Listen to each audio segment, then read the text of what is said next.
пъти, че те харесвам потихо, отколкото ми се искаше.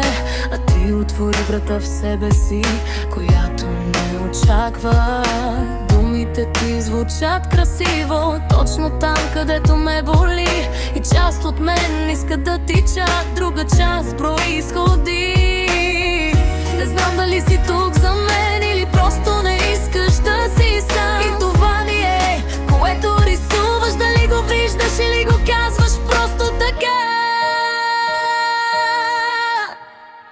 Да ти вярвам ли, или пак да пазя сърцето си? Започвам да падам, още не знам има ли кой да ме хване. Да ти вярвам ли на думите, които ме галят, или пак ще съм аз тази, която обича повече и плаща цената?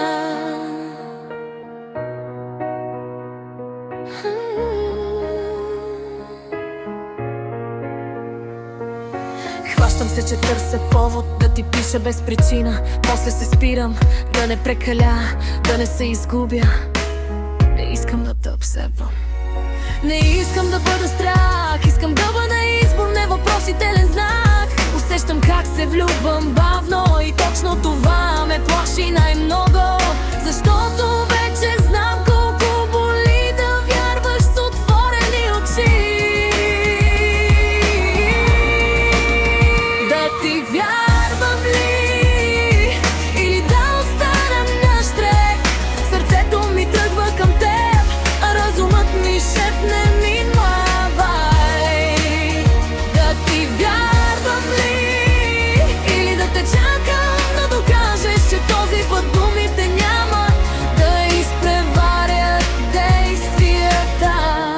Не ме бързай, ако си истински, ще останеш. Ако си временен, по-добре да го разбера сега. И ако те избера, не искам да от страх да бъда сама. Искам да е, защото си тук,